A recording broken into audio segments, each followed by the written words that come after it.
Dominus vobiscum, et cum spiritu tuo, sequentia Sancti Evangelii secundum Ioannem. gloria tibi, Domine.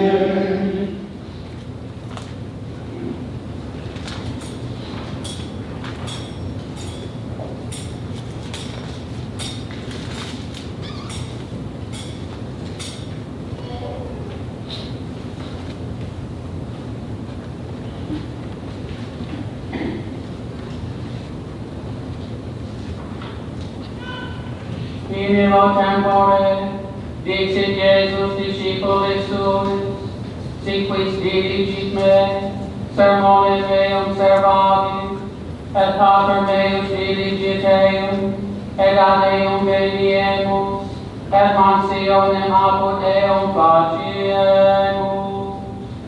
Qui non diligit me, sermones meus non servat. Et sermonem quem audistis, non est meus, sed eius qui misit me Patris. Ego putus vobis apud vos manem, Paraclitus atum Spiritus Sanctus, quem videt Pater in nomine meum, illo vos docebit omnia, et surgere vobis omnia, quecumque dixero vobis. Pacem regingo vobis, pacem meam do vobis, non quomodo mundus dat, ego do vobis. Non turbetur cor vestrum, neque formide. Audistis quia ego dixi vobis, vado et veni o autos. Si diligeretis me, gauderetis utrique, quia vado ad Patrem, quia Pater maior me est. Et cum dixi vobis prius quam fiat, ut cum facem fuerit predatis, iam non multa locor vobiscum.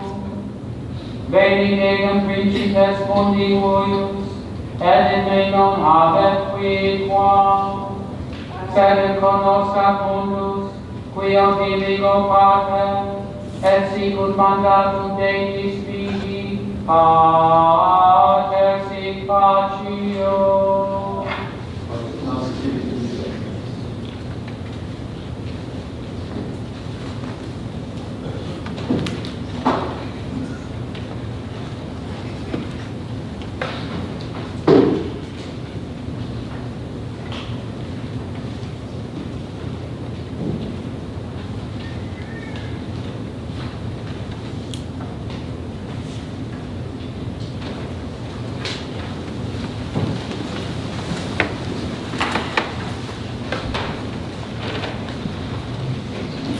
In the name of the Father, and of the Son, and of the Holy Spirit. Amen.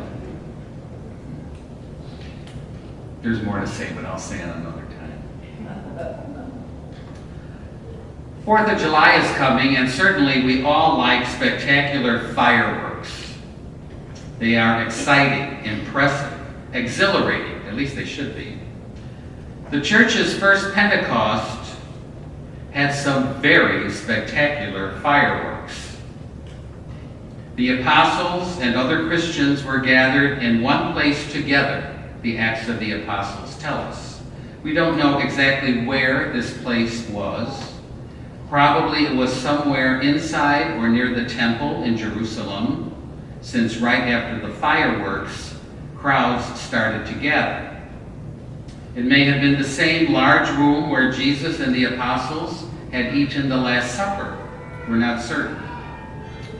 So they were all in one place, and then a thunderous noise like a strong wind, like a tornado, came from the sky. And then flames appeared. Flames of fire just appeared out of nowhere, spontaneously just hovering in the air. And these flames divided up and started floating through the air until they came to rest on each of the people that were gathered there. But the fireworks didn't stop there. All of a sudden, the Christians started speaking in languages that they didn't know. I mean, do you know Swahili? Do you know Arabic? Do you know Mesopotamian? So they all started, as we heard in the first reading, speaking in their own native language. A crowd had gathered by now with visitors from all over the world who were in Jerusalem for the festival. Each one heard the Christians explaining the gospel in their own language. Even though they were speaking the native language of Israel, each one was hearing in Greek or Latin or Mesopotamian or whatever it was. It was a dramatic, spectacular display. But we would be wrong to conclude from this that the Holy Spirit's normal way of acting in our life is through dramatic fireworks. In fact, it's just the opposite. God's action in our life is mostly gentle and hardly perceptible at first. How does Jesus send the Spirit to his apostles the night after his resurrection when he appeared to them? The scriptures say he breathed on them quietly and subtly. How does St. Paul describe the action of the Holy Spirit in the church? He says it's like the soul of a body, powerful, essential, but invisible and subtle. The Holy Spirit works quietly. Just think of a symphony orchestra. It's made up of 100 different musicians and dozens of instruments. The conductor is the visible focus of everyone's attention, both the musicians and the audience. And yet, is the conductor the real source of the music? No, the composer is the real source of the music. In front of every musician in the orchestra is a music stand holding a few pages marked with black dots, the score, the music. No one in the audience sees the score, unless you're sitting behind the orchestra like I like to do and look over their shoulder. But that score is what brings all those minds together, coordinates everyone's efforts, and produces a beautiful, inspiring performance. That is what the church is like. The Pope is the conductor, guaranteed by God to stay faithful to the musical score. We are all musicians, contributing our own unique talents to the symphony of holiness that resounds throughout the world and throughout of history.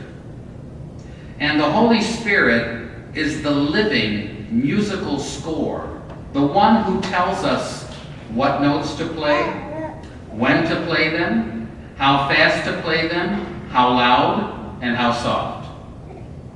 The Holy Spirit is the silent force behind the power of every saint, every Christian, and the church as a whole. That same quiet but powerful style of the Spirit is beautifully illustrated by the famous Holy Spirit window in St. Peter's Basilica in Rome. The one, when you're looking at the altar, you see it right in front of your face. It is an oval window at the farthest end of this gigantic basilica.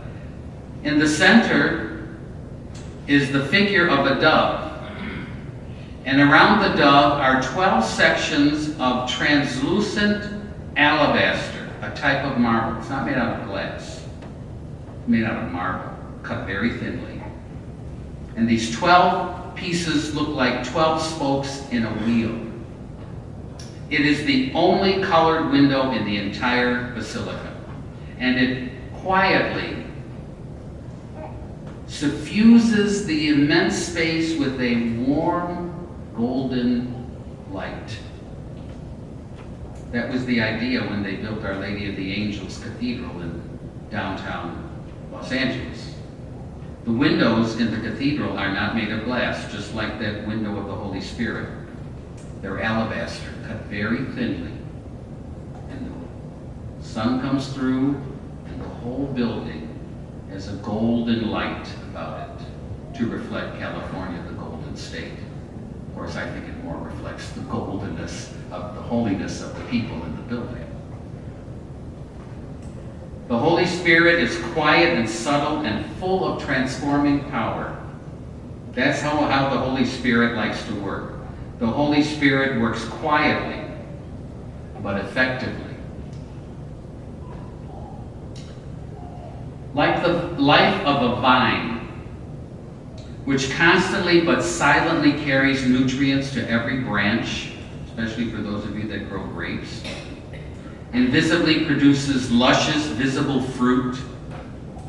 The Holy Spirit, like that vine, is always gently inspiring us to follow Christ more closely so that we can experience a truly abundant life, full of goodness, full of good-tasting fruit, the fruit of living a holy life. But unlike vines, this process doesn't happen automatically. It depends partly on our free choice. That's why Jesus says in the gospel, "Whoever loves me will keep my word." We don't obey the Holy Spirit's inspiration like robots. We obey out of love because we know that Christ will never lead us astray and because we want to stay close to Him. And since the Holy Spirit typically works quietly, we have to pay close attention. We have to make a point of listening to Him, of consulting Him when we have decisions to make or doubts to resolve. He guides us from within, the way magnetism guides a compass. But unless we frequently look to see where that compass is pointing, we will never reach the destination that we long for. On this Feast of Pentecost, in today's Mass, when the Lord renews His commitment to guide us, let us renew our commitment to pay attention. Not in order to experience spiritual fireworks, but in order to feed the fire of God's love in our hearts, whose light and heat we all need so much. Come, Holy Spirit, fill the hearts of your faithful, and kindle in them the fire of your love. Send forth your Spirit, and they shall be created, and thou shalt renew the face of the earth. In the name of the Father, and of the Son, and of the Holy Spirit. Amen.